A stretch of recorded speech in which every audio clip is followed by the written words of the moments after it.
Hello बच्चों, मैं नीता तिवारी आप सभी का स्वागत करती हूँ।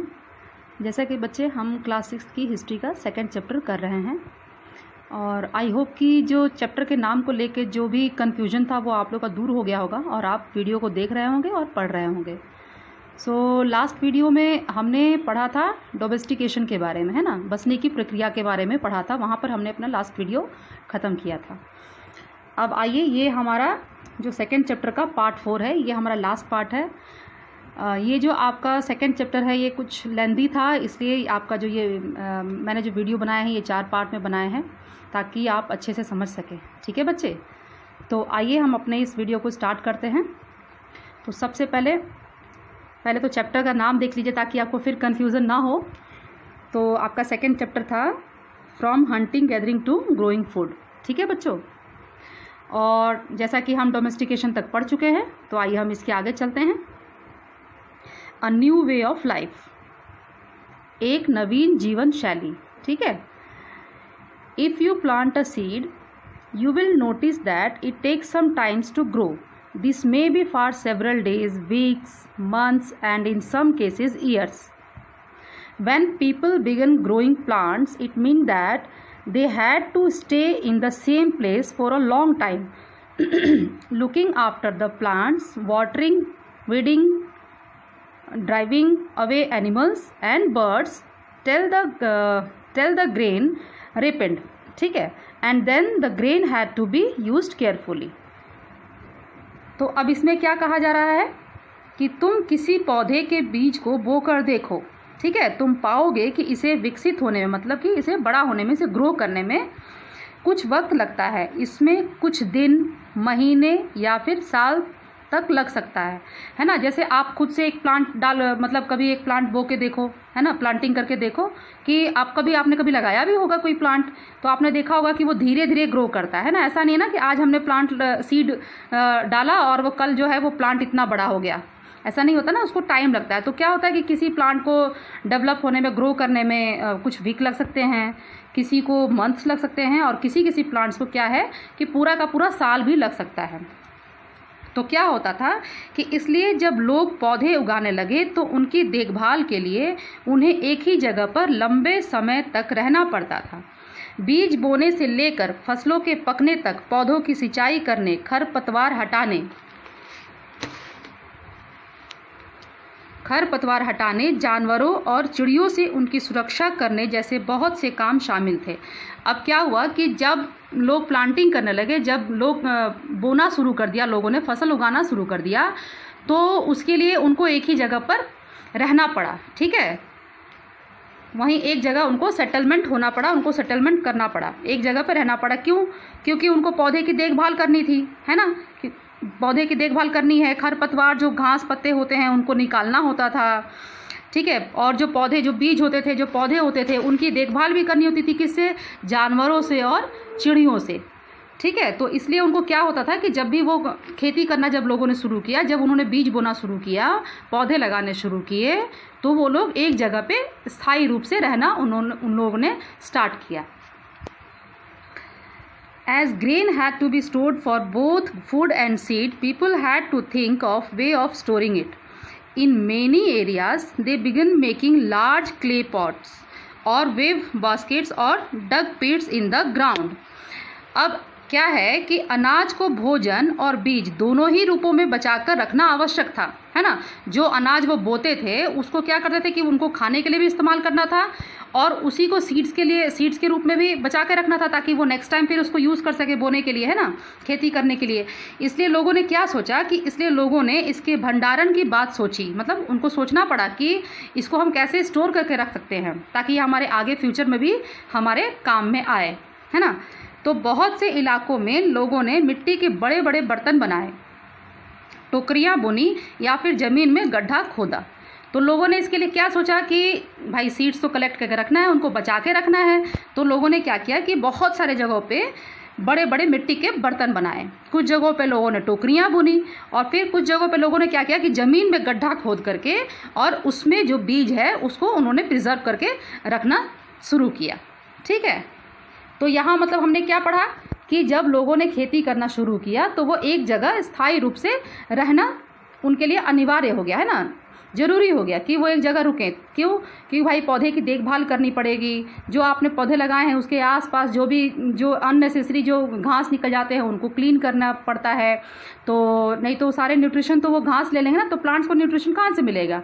और प्लस जो जानवर है, एनिमल्स और जो चिड़िया है, बर्ड्स, उनसे भी उस प्लांट की रक्षा करनी होती थी, फिर प्लांट को पानी देना होता था। तो ये सारे कामों के लिए उन्हें क्या करना पड़ा कि उन्हें उन्हीं जगहों पर रुकना पड़ा जहाँ वो प्लांटिंग उन्होंने स्टार्ट की, जहाँ उन्होंने खेती स्टार्ट की, मतलब फसल उगाना शुरू किया। ठीक है। और उसके बाद उन्होंने क्या हुआ कि जो अनाज वो उगाते थे उनको दो तरीके से यूज़ होना था। एक तो वो अपने खाने के लिए भी इस्तेमाल करते थे, और उसके बाद उसको बीज के रूप में भी इस्तेमाल करते थे कि भाई नेक्स्ट टाइम जब वो उनको उगाना हो तो वो बीज ज़मीन में छींट डालेंगे और वो फसल उगाएंगे। तो इसके लिए उन्होंने सोचा कि हमें इन अनाजों को स्टोर करने की ज़रूरत है। तब लोगों ने क्या किया कि मिट्टी के बर्तन बनाने लगे। ठीक है, कुछ इलाकों में लोगों ने मिट्टी के बर्तन बनाने शुरू कर दिए, कुछ लोगों ने टोकरियाँ बुननी शुरू कर दी, और कुछ ने क्या किया कि ज़मीन में गड्ढा खोद करके उसमें जो है सीड्स को कलेक्ट करना शुरू किया। ठीक है, चलिए आपको समझ में आ गया ना बच्चे। चलिए अब हम आगे बढ़ते हैं। अब आगे है हमारा स्टोरिंग एनिमल्स। ठीक है, जानवर, चलते फिरते खाद्य भंडार। आइए देखते हैं इसमें क्या है। Animals multiply naturally. Besides, if they are looked after carefully, they provide milk, which is an important source of food, and meat whenever required. ठीक है. In other words, animals that are reared can be used as a store of food. आइए अब देखते हैं कि ये क्या हमसे कह रहा है। तो इसमें कहा जा रहा है कि जो जानवर होते हैं वो बच्चे देते हैं। इससे क्या होता था कि जिससे कि उनकी संख्या बढ़ती है ना। बच्चे जब देते हैं तो अब एक गाय है, उसने एक और बच्चे को जन्म दिया तो 2 गाय हो गए, फिर उस गाय ने एक बच्चे को जन्म दिया तो 3 गाय हो गए, तो उनकी संख्या बढ़ी ना। तो इससे क्या हुआ कि अगर जानवरों की देखभाल की जाए तो उनकी संख्या तो बढ़ती ही है ना, साथ ही उनसे दूध प्राप्त हो सकता है जो भोजन का एक अच्छा स्रोत है। यही नहीं, जानवरों से हमें मांस भी मिलता है। दूसरे शब्दों में पशुपालन भोजन के भंडारण का एक तरीका है। मतलब इसमें क्या कहा जा रहा है कि जानवर जो है, अगर आप उसकी अच्छे से केयर करते हैं, अच्छी से देखभाल करते हैं, तो जानवरों की संख्या बढ़ेगी। तो भाई आपको उससे, जैसे जानवर से क्या है, हमें दूध मिलता है ना, गाय से, भैंस से, इनसे हमको दूध मिलता है। तो एक तो दूध हमको मिल गया, और दूध तो बहुत ही उस समय इम्पॉर्टेंट पार्ट हो गया। ठीक है, अपने खाने में, भोजन में, जैसे कि आज के डेट में भी है ना, आज के समय में दूध बहुत इंपॉर्टेंट है सबके लिए। तो उस तरीके से दूध भी उनसे प्राप्त होता था जानवरों से, और उससे मांस भी मिलता था। तो 2 तरीके के काम हो जाते थे उनसे। तो इसीलिए जो पशुपालन जो था वो भंडारण का एक बहुत ही बढ़िया तरीका हो गया, भोजन के भंडारण का। ठीक है, पशुपालन उससे, क्योंकि उससे 2 काम होते थे, उनसे उनको मांस भी मिलता था और उनसे उनको दूध भी मिलता था। ठीक है बच्चे। आइए अब आगे देखते हैं। Finding out about the first farmers and herders. ठीक है, आओ आरंभिक कृषकों और पशुपालकों के बारे में पता करें। अब यहाँ हम पता करेंगे किसके बारे में? First farmers and herders. ठीक है, मतलब आरंभिक कृषक और पशुपालक। Turn to map 2. You will notice a number of blue squares. Each marks a site from where archaeologists have found evidence of early farmers and herders. These are found all over the subcontinent. Some of the most important ones are in the northwest in present-day Kashmir and in east and south India. तो आइए सबसे पहले तो मैं आपको map दिखाती हूँ। ठीक है,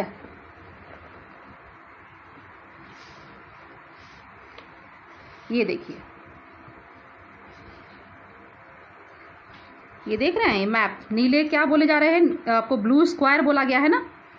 ये देखिए, देख रहे हैं आप, ये स्क्वायर में है, ये है ये चिरांद है, कुलडिहवा है, महागढ़ा है, यहाँ हल्लूर है, पय्यमपल्ली है, ये सारे साइट्स। ठीक है, ये आप अपने मैप में भी सर्च करेंगे। ठीक, चलिए अब आगे पढ़ते हैं इसके बारे में, और फिर एक बार मैं आपको क्लियर करती हूँ। तो मैप 2 देखो, क्या तुम्हें कई नीले वर्ग दिख रहे हैं? दिखा ना, मैंने आपको अभी दिखाया नीले जो स्क्वायर दिखाए वो एरिया। पता है इनमें से प्रत्येक बिंदु उस जगह को दर्शाता है जहां पुरातत्वविदों मतलब जो आर्कियोलॉजिस्ट है को शुरुआती कृषकों और पशुपालकों के होने के साक्ष्य मिले हैं। ये पूरे उपमहाद्वीप में पाए गए हैं। इनमें सबसे महत्वपूर्ण नॉर्थ वेस्ट कश्मीर में है और पूर्वी तथा दक्षिणी भारत में पाए गए हैं। ठीक है, तो इसमें यहाँ क्या पाए गए, ये किस चीज़ के साक्ष्य, किस चीज़ के एविडेंस यहाँ से मिले हैं? ये जो मैंने आपको दिखाया, ये जो नीले आपको स्क्वायर्स दिखाए, ये जो बुर्ज होम है, ये मेहरगढ़ है, यहाँ पर आपका कुलढीवा है, महागढ़ा है, चिरांद है, हल्लूर है, पय्यमपल्ली है, दाओजली हेडिंग है। ये सब वो जगह है जहाँ से सबसे फर्स्ट एविडेंस किस चीज़ के मिले हैं बताइए आपको? पशुपालक और कृषकों के, है ना, फार्मर्स और जो पशुपालक थे हर्डर्स, उनके जो है एविडेंस मिले हैं। ठीक है, तो आप अपने मैप में इसको देखिएगा और समझने की कोशिश करिएगा। ठीक है बच्चे, चलिए आइए देखते हैं अब। To find out whether these sites were settlement of farmers and herders, scientists study evidence of plants and animal bones. One of the most exciting finds includes remains of burnt grain. These may have been burnt accidentally or on purpose. Scientists can identify these grains, and so we know that a number of crops were grown in different parts of the subcontinent. They can also identify the bone of different animals.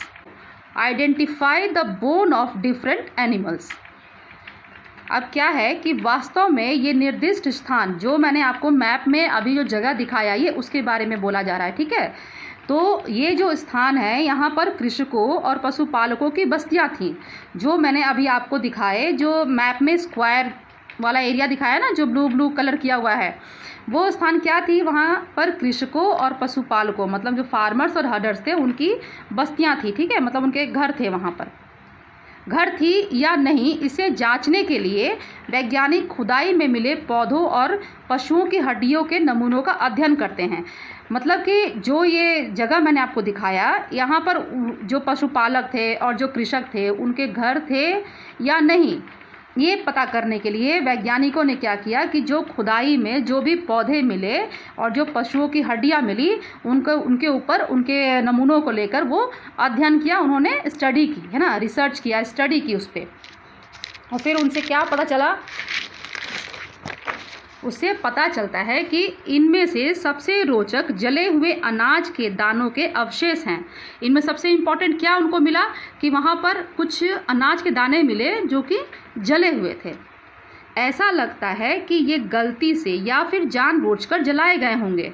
ठीक है, तो जो अनाज के जो दाने मिले हैं जले हुए, तो उसको मतलब ऐसा अनुमान लगाया गया है कि शायद ये अनाज के दाने जो हैं या तो ये गलती से जल गए हैं, ठीक है, या फिर लोगों ने जानबूझकर इसे जलाया होगा।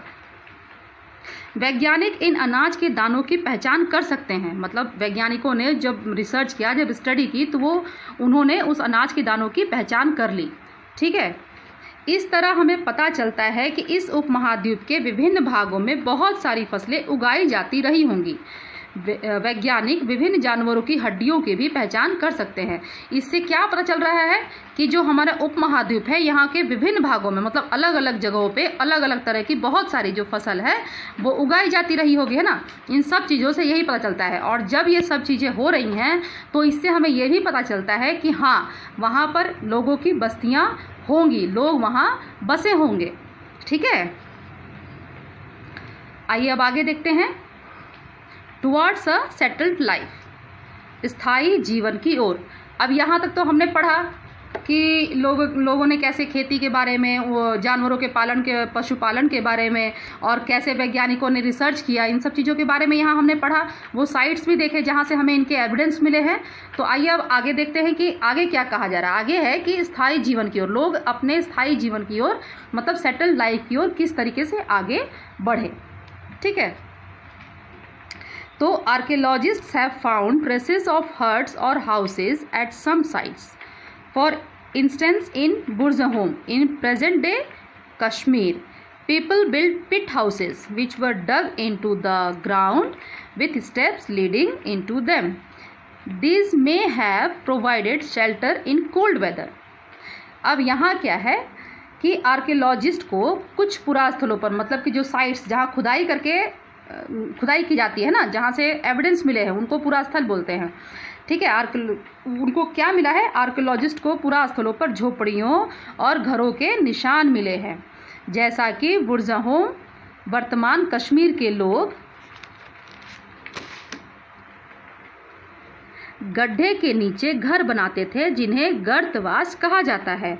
इनमें उतरने के लिए सीढ़ियाँ होती थी, इससे उन्हें ठंड के मौसम में सुरक्षा मिलती होगी। ठीक है, तो कहाँ पर मिला है इनको, ये जो पिट हाउस कहाँ मिला है आर्कियोलॉजिस्ट को, ये देखिए मैं आपको बताती हूँ। ये आप देख रहे हैं, ये है बुरज़होम, कश्मीर में है ना, ये कश्मीर में। यहाँ पे जो आर्कियोलॉजिस्ट है, जब इन्होंने खुदाई की तो यहाँ पर इन्हें पिट हाउसेस मिले, मतलब कि जो ज़मीन के नीचे खुदाई करके जो घर बनाए गए हैं वो इनको वहाँ मिले हैं। और ये हाउसेस क्या थे, इनमें सीढ़ियाँ बनाई गई थी।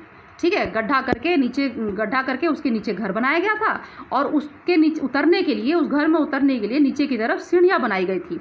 इससे क्या होता था कि उन लोगों को ठंड के मौसम में उस घर में सुरक्षा मिलती होगी, है ना।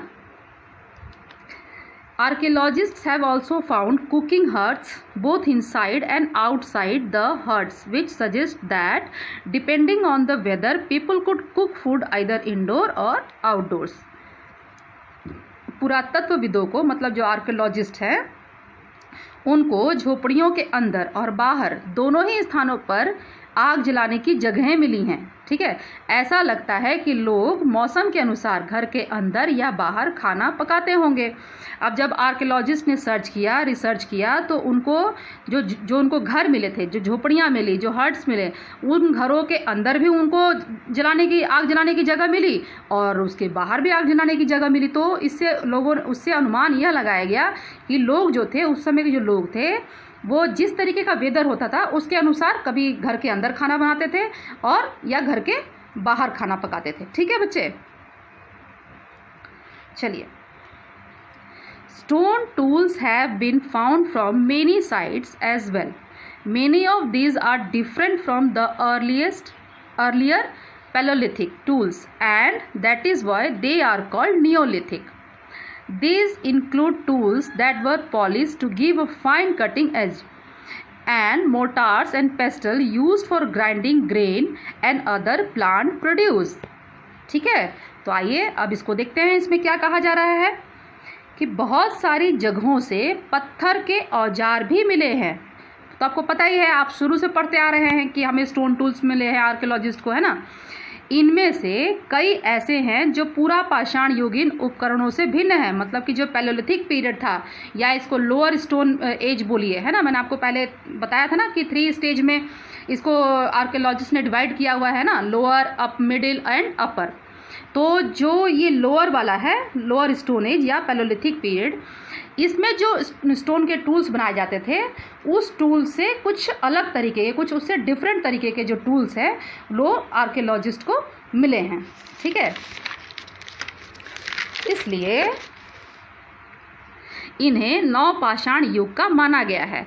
अब जबकि ये जो है, ये आपके लोअर स्टोन एज के से जो टूल्स, जो उस समय जो स्टोन टूल्स थे, उससे ये थोड़े डिफरेंट तरह के मिले हैं। तो इसको आर्कियोलॉजिस्ट ने माना कि ये जो है ये नियोलिथिक पीरियड के हैं, मतलब नवपाषाण काल के हैं, मतलब कि जो सबसे अपर स्टोन एज था, है ना। याद करिएगा, आपको मैंने स्टोन एज को जो डिवाइड करके पढ़ाया था उसे आप याद करिएगा, तो वही है। ठीक है, नियोलिथिक पीरियड मतलब अपर एज का।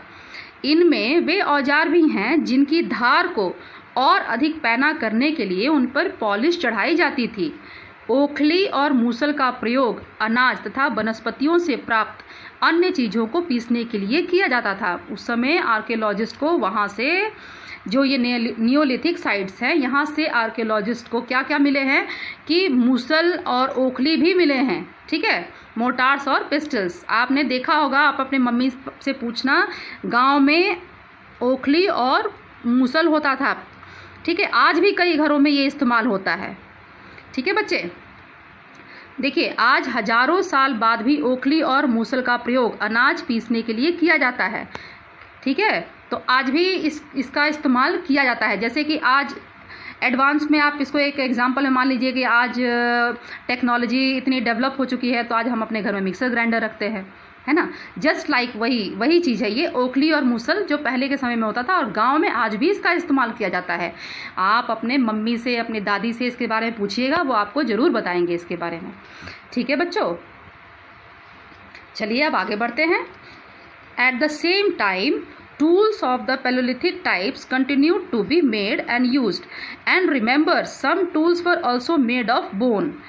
अब क्या होता था कि जब ये नियोलिथिक पीरियड में जब नए नए टूल्स बनने लगे, तो उस टाइम पे जो पैलोलिथिक पीरियड के जो टूल्स थे वो भी यूज़ में थे, उनको भी यूज़ कर रहे थे people.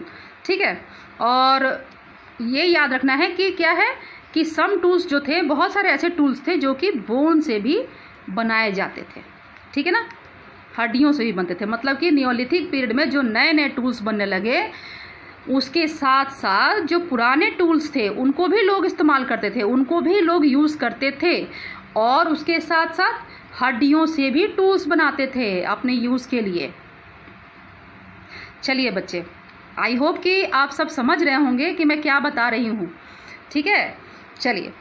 Many kinds of earthen pots have also been found. These were sometimes decorated and were used for storing things. People began using pots for cooking food, especially grains like rice, wheat and lentils. मतलब कि जो दाल वाल होते हैं ना वो, that now became an important part of the diet. Besides, they began weaving clothes using different kinds of materials. For example, cotton that could now be grown. अब क्या हुआ कि नवपाषाण युग के पुरास्थलों से कई प्रकार के मिट्टी के बर्तन मिले हैं। मतलब जो नियोलिथिक साइट्स है वहाँ से आर्कियोलॉजिस्ट को बहुत सारे मिट्टी के बर्तन भी मिले हैं, है ना। जब उन्होंने खुदाई की तो वहाँ से नियोलिथिक साइट से लोग, जो आर्कियोलॉजिस्ट हैं, उनको खुदाई के दौरान बहुत सारे जो है कि मिट्टी के बर्तन भी मिले हैं। कभी कभी इन पर अलंकरण मतलब कि डिज़ाइन भी बनाए होते थे। ठीक है, किया जाता था। बर्तनों का उपयोग चीज़ों को रखने के लिए किया जाता था। अब बर्तनों का उपयोग किस लिए करते थे? वो लोग अपना सामान रखते थे। जैसे मैंने बताया ना कि वो अनाज उगाते थे, तो उस कुछ अनाज को वो खाने के लिए यूज़ करते थे, कुछ स्टोर करते थे एज अ सीड यूज़ करने के लिए, है ना। तो ये क्या करते थे कि इन बर्तनों का यूज़ जो है वो चीज़ों को रखने के लिए करते थे। अब आगे क्या हुआ कि धीरे धीरे लोग बर्तनों का प्रयोग खाना बनाने के लिए भी करने लगे, है ना। पहले तो स्टोरिंग के लिए उन्होंने स्टार्ट किया, बर्तन बनाना शुरू किया कि वो अनाज को स्टोर कर सके। लेकिन धीरे धीरे लोगों ने क्या किया कि आग जलाना तो सीख ही गए थे, तो उस बर्तन का यूज़ जो है उन लोगों ने खाना बनाने के लिए भी शुरू कर दिया। स्पेशली क्या कि चावल, गेहूं तथा दलहन यानी कि जो दाल होते हैं जैसे अनाज अब आहार का महत्वपूर्ण हिस्सा बन गए थे। अब ये जो अनाज थे, ये आपका चावल, गेहूं, दाल, तो बच्चे ये जो अनाज थे ये इनके महत्वपूर्ण जो भोजन का महत्वपूर्ण हिस्सा बन गए थे। ठीक है, तभी इन लोगों ने क्या किया कि जब इन्होंने मिट्टी के बर्तन बना लिए तो इन्होंने इनमें खाना पकाना भी स्टार्ट कर दिया, शुरू कर दिया। इसके साथ साथ क्या किया लोगों ने कि कपड़े भी बुनने लग गए। ठीक है, इसके लिए कपास जैसे आवश्यक पौधे उगाए जा सकते थे। मतलब कि ऐसा आर्कियोलॉजिस्ट अनुमान लगाते हैं कि जो कपड़े जब इन लोगों ने बुनना शुरू किया तो इसके लिए जो सबसे ज़रूरी चीज़ है आपका कॉटन, है ना, कपास, इसकी भी खेती लोगों ने शुरू कर दी। ठीक है बच्चों, आइए अब आगे बढ़ते हैं। Did things changes everywhere and all at once? Not quite. In many areas, men and women still continued to hunt and gather food, and elsewhere people adapted farming and herding slowly over several thousand years. Besides, in some cases, people tried to combine these activities, doing different things during different seasons. अब क्या है कि क्या ये परिवर्तन हर जगह एक साथ ही आ गए होंगे? ऐसी बात नहीं है। जो ये चेंजेस आया, लोगों ने हंटिंग और गैदरिंग से जो फार्मिंग और हर्डिंग की तरफ जो लोग बढ़े, क्या वो सब जगह एक साथ हो गया? ये चेंजेस सब जगह एक साथ हो गया? नहीं, ये पॉसिबल नहीं है, है ना। ऐसी बात नहीं थी। एक तरफ जहाँ कई जगहों पर स्त्री पुरुष मतलब कि मैन और वुमन शिकार और भोजन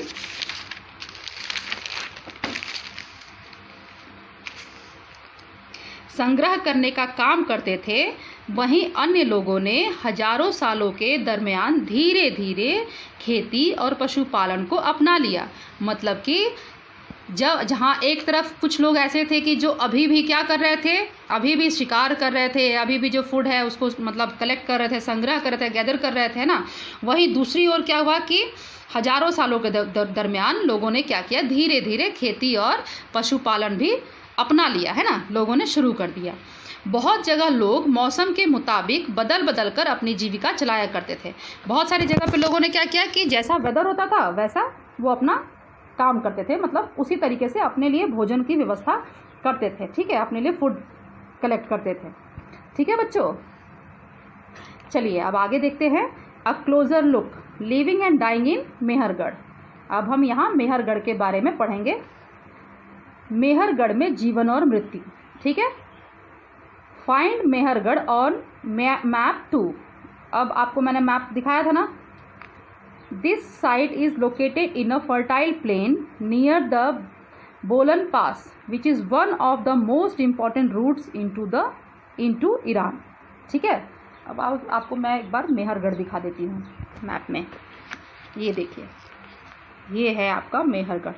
आप अपने मैप में खुद भी देखिएगा, आपके बुक में पेज नंबर 13 में, नए वाले बुक में पेज नंबर 13 एंड जो पुरानी हिस्ट्री की बुक है उसमें पेज नंबर 14 पे ये मैप दिया हुआ है। आप इसे देखिएगा, मेहरगढ़। ठीक है, तो आइए हम इसके बारे में पढ़ते हैं। Mehergarh was probably one of the places where women and men learned to grow barley and wheat and rear sheep and goat for the first time in this area. It is one of the earliest villages that we know about.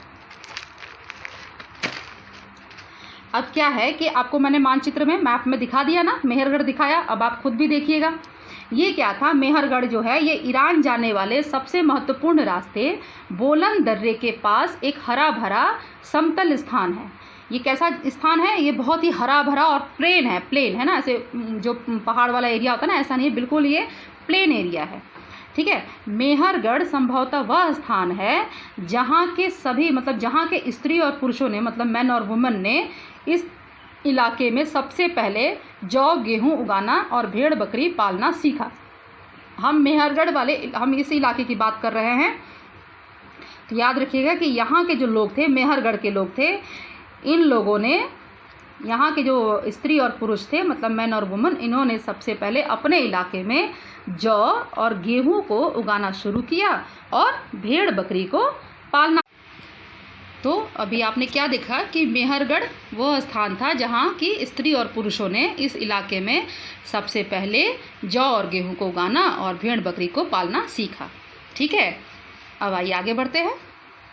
Archaeologists who excavated the site found evidence of many kinds of animal bones from the earliest level. These include bones of wild animals such as the deer and pig. In later level, they found more bones of sheep and goat, and in still later levels, cattle bones are most common, suggesting that this was the animal that was generally kept by the people. ठीक है, तो अब क्या है कि खुदाई में, यहाँ खुदाई में जो मेहरगढ़ की बात हम कर रहे हैं, ठीक है बच्चे, यहाँ हम मेहरगढ़ के बारे में पढ़ रहे हैं अभी। तो यहाँ मेहरगढ़ की खुदाई में सबसे पहले के स्तरों से जो आर्कियोलॉजिस्ट हैं उनको विभिन्न प्रकार के जानवरों की हड्डियाँ मिली हैं। ठीक है, इनमें हिरण तथा सूअर जैसे जंगली जानवरों की हड्डियाँ भी शामिल हैं। ठीक है, मतलब कि जो आर्कियोलॉजिस्ट ने जो खुदाई की तो विभिन्न स्तर पर है ना, अलग अलग लेवल पे क्या है, इनको बहुत सारे जानवरों की, अलग अलग तरह जानवरों की इनको हड्डियां मिली हैं। इनमें से क्या है, हिरण और सूअर जैसे जंगली जानवरों की हड्डियां भी इनमें शामिल है। उसके बाद के स्तरों से भेड़ और बकरियों की हड्डियां ज़्यादा मिली हैं। उसके ऊपर ज़्यादातर मवेशियों की ही हड्डियां मिली हैं। इससे ऐसा लगता है कि ये लोग मवेशियों को पालने लगे थे। अब जब आर्कियोलॉजिस्ट ने खुदाई की तो इनको लेयर बाय लेयर हड्डियाँ, जानवरों की हड्डियाँ जो हैं वो मिली हैं। मतलब आप समझ लीजिए कि मान लीजिए कि आप जैसे अपने घर कोई जगह है, कोई एक प्लेन जगह है, ठीक है, वहाँ जब आदमी कोई चीज़ कूड़ा फेंकता है या कुछ भी फेंकता है तो क्या होता है, ऐसे लेयर ऐसे बनते जाता है ना, ऐसे पहले प्लेन रहता है, फिर धीरे धीरे ऐसे लेयर बनते जाता है ना, ऐसे ऐसे करके ये लेयर बनते जाता है। समझ रहे हैं बच्चे, ऐसे लेयर बनते जाता है। इसमें क्या है, अगर आप इसकी खुदाई करेंगे, मान लीजिए कि ये किसी का प्लॉट है, किसी ने ये ज़मीन खरीद ली है और उसको अपना इस ज़मीन पे घर बनाना है, और जब वो उसकी सफाई करने लगता है तो सबसे पहले जो ये वाला एरिया है, मान लीजिए ये लेवल है, ठीक है, लेवल 1 इसको बोलते हैं, मान लीजिए हम इसको लेवल 1 बोल रहे हैं, तो ये जब ये हटेगा, सबसे पहले ये लेवल 1 हटेगा। तो यहाँ से क्या हुआ कि जब आर्कियोलॉजिस्ट ने जब खुदाई की तो सबसे पहले लेवल 1 में उनको कुछ जानवरों की जो हड्डियाँ मिली, फिर लेवल 2 से मिली, फिर लेवल 3 से मिली, है ना। ये मतलब यही स्तर था, 1st, 2nd, 3rd, 4th, मतलब जो सबसे लास्ट में जो आया हमारा लेवल, ये सबसे पहला होगा, है ना। जब लोगों ने यहाँ पर सबसे पहले कोई चीज़ दफना दी होगी या ऐसे ही जो जानवर मर गए होंगे वो जहाँ पड़े होंगे वहीं पर मतलब उनकी हड्डियाँ होंगी, तो सबसे फर्स्ट लेवल जो है, जो सबसे लास्ट में जो आएगा वो हमारा सबसे फर्स्ट लेवल होगा। ठीक है बच्चे, तो इससे क्या पता चलता था कि ये जो टीले मिले, मतलब कि ये जो साइट मिला जहाँ से खुदाई की गई, तो इनके लेवल्स को जब खुदाई की गई तो इनसे अलग अलग जानवरों की जब हड्डियाँ मिलने लगी तो इससे यह पता चलता है कि लोगों ने मवेशियों को, मतलब जानवरों को ये लोग पालना शुरू कर दिया था इन लोगों ने। ठीक है, ये हम मेहरगढ़ के बारे में पढ़ रहे हैं, आप इसे याद रखिएगा। Other finds at Mehrgarh include remains of square और rectangular houses. Each house had 4 or more compartments, some of which may have been used for storage. अब क्या है कि एक तो ये चीज़ हमें मिली है ना, जानवरों की हड्डियाँ जो हमको मिली आर्कियोलॉजिस्ट को, और उसके बाद फिर जो है जब खुदाई की गई तो उनको क्या मिला, जो घर उस समय के जो घर थे, उन लोगों के जो घर थे उसके भी रिमेन्स मिले हैं, मतलब कि बचे हुए पार्ट्स मिले हैं। ठीक है, जो कि कुछ हाउस जो थे वो स्क्वायर में बने हुए थे और कुछ जो थे वो रेक्टेंगुलर शेप में बने हुए थे, स्क्वायर में एंड रेक्टेंगुलर शेप में। ठीक है बच्चे, ये बने हुए थे। अब इनमें क्या था कि किन्हीं घरों में तो क्या था कि ये 4 में कंपार्टमेंट थे या किसी में इससे ज़्यादा थे। ठीक है, और इनमें से क्या होता था कि कुछ तो लोग अपने रहने के लिए यूज़ करते थे और कुछ को क्या करते थे कि स्टोरेज के रूप में यूज़ करते थे, मतलब as a store room use करते थे, आप इस तरीके से समझ लीजिए। ठीक है, तो कहने का मतलब है कि जो आर्कियोलॉजिस्ट हैं उनको मेहरगढ़ से कुछ घरों के भी अवशेष मिले हैं, ठीक है, जिनका शेप जो था वो या तो स्क्वायर था या रेक्टेंगुलर में था। ठीक बच्चे, और इनके जो इन हाउसों में जो कंपार्टमेंट थे ये 4 या उससे ज़्यादा कंपार्टमेंट थे, मतलब जैसे हम लोग रूम बनाते हैं ना, 1 रूम 2 रूम 3 रूम, तो इस तरीके से या तो 4, कम से कम 4 वाले तो थे ही और उससे ज़्यादा के भी थे। अब लोग क्या करते थे कि कुछ में तो ये लोग रहते थे और कुछ को एज अ स्टोरेज ये लोग यूज़ करते थे, मतलब आपका स्टोर रूम की तरह यूज़ करते थे। When people die, their relatives and friends generally pay respect to them. People look after them, perhaps in the belief that there is some form of life after death. Burial is one such arrangement. Several burial sites have been found at Mehergarh. In one instance, the dead person was buried with goats, which were probably meant to serve as food in the next world. अब यहाँ क्या है, यहाँ बताया जा रहा है कि मेहरगढ़ में क्या था कि जो सगे संबंधियों की मृत्यु के बाद लोग क्या करते थे, लोग उनके प्रति सम्मान जताते थे। ठीक है, लोगों की आस्था थी, मतलब ऐसा लोग मानते थे कि मृत्यु के बाद भी जीवन होता है। जो मेहरगढ़ के जो लोग थे ना, उनको ऐसा उनका मानना था कि आदमी मरने के बाद भी एक दूसरा जीवन भी होता है, एक दूसरा मतलब वो इस जीवन से तो ये मर गए, लेकिन उनका एक दूसरा लाइफ भी है जो मरने के बाद अब स्टार्ट होता है। ठीक है, इसलिए कब्रों में मृतकों के साथ कुछ सामान भी रखे जाते थे, मतलब जहाँ ये लोग अपने रिलेटिव्स को जो दफनाते थे, अपने फ्रेंड्स को, रिलेटिव्स को जहाँ दफनाते थे, वहाँ क्या करते थे कि कुछ सामान भी, जो डेड बॉडी होती थी उसके साथ साथ में कुछ सामान भी दफना देते थे, क्योंकि वो उनका मानना था, वो सोचते थे कि इस मृत्यु के बाद भी उनका एक और जीवन होगा। ठीक है, तो मेहरगढ़ में ऐसी कई कब्रें मिली हैं, ऐसी कई कब्रें आर्कियोलॉजिस्ट को जो खुदाई उन्होंने की तो उनको ऐसी कई कब्रें मिली हैं जहाँ की बॉडी के साथ साथ में, डेड बॉडी के साथ में कुछ अलग सामान भी रखा हुआ मिला है। एक कब्र में एक मृतक के साथ एक बकरी को भी दफनाया गया था। एक जो कब्र की खुदाई की गई तो उसमें क्या था कि जो डेड बॉडी थी उसके साथ साथ में एक बकरी को भी दफनाया गया था। संभवतः इसे परलोक में मृतक के खाने के लिए रखा गया होगा। ऐसा आर्कियोलॉजिस्ट मानते हैं कि शायद ये इसलिए रखा गया होगा कि लोगों का जिस तरीके का आस्था था कि लोग जो हैं मृत्यु के बाद भी एक जीवन है, इस लोक के बाद एक और परलोक है, तो वहाँ भी तो लोगों को भूख लगेगी, वैसा सोचते थे कि यहाँ के मरने के बाद भी तो लोगों को भूख लगेगी। तो उसके लिए क्या करते थे कि मृतक जो थे, जो डेड बॉडी थी, उनके साथ खाने का भी सामान वो लोग रख दिया करते थे। ठीक है बच्चे, और इसका जो पिक्चर है वो आपके बुक में दिया हुआ है, आप इसे देखिएगा और इसको समझिएगा। से मैं आपको दिखाने की कोशिश भी करती हूँ। एक सेकंड मैं आपको दिखाती हूँ, आप खुद से भी देखिएगा अपने बुक में। ये देखिए, ये देख रहे हैं, ये डेड बॉडी है, इसके साथ बकरी और कुछ और भी जानवर भी दफनाया गया है ना। तो आपको क्या ये इससे क्या पता चलता है कि इन लोग ऐसा मानते थे, है ना। उस समय जो मेहरगढ़ के जो लोग थे उनकी ये सोच थी कि लोगों को मरने के बाद भी भूख लगेगी, दूसरे लोग में जाएंगे तो भाई उनको वहाँ भी भोजन चाहिए, तो उसके लिए वो लोग क्या करते थे, साथ साथ में उनके खाने की चीज़ भी दफना देते थे। ठीक है बच्चे, चलिए अब आगे बढ़ते हैं। अब आगे आपका चैप्टर यहाँ ख़त्म हो जाता है। अब इसमें आगे एल्सवेयर में देखिए, आपके बुक में लास्ट में जब आपका चैप्टर, ये सेकेंड चैप्टर जब ख़त्म होगा बच्चों, तो उसमें एक छोटे से स्क्वायर बॉक्स में ये दिया हुआ है एल्सवेयर। तो आइए मैं थोड़ा सा इसके बारे में आपको बता देती हूँ इसमें क्या दिया हुआ है। देखिए, एटलस में तुर्की ढूंढो। आपके पास एटलस होगा, उसमें टर्की को आपको ढूंढना है। तुर्की मतलब टर्की, ठीक है। नवपाषाण युग का सबसे फेमस साइट है ये। अब जो हम नियोलिथिक साइट्स के बारे में पढ़ रहे हैं तो इसका सबसे फेमस साइट है, ठीक है, चताल युग। इसका नाम है चताल युग।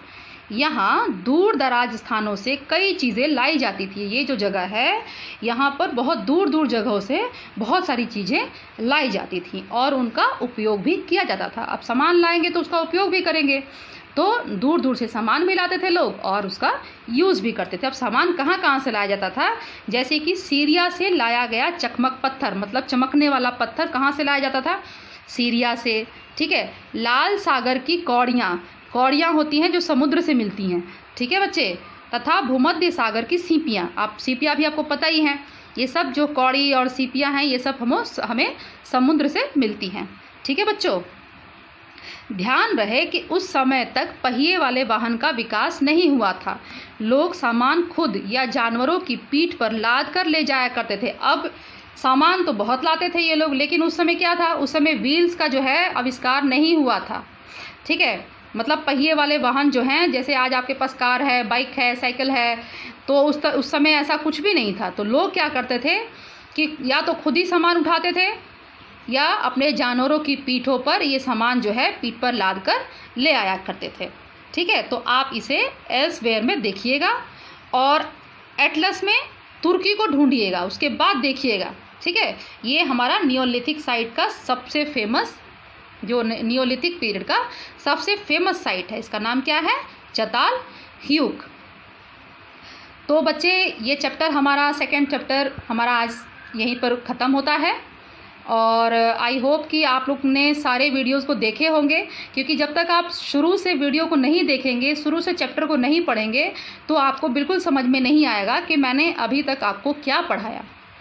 तो आप प्लीज़ वीडियो को पूरा स्टार्टिंग से एंड तक देखिए, है ना। इसमें मैंने 4 पार्ट में ये वीडियो डाला है, आप पार्ट 1 से देखिए सेकेंड चैप्टर को।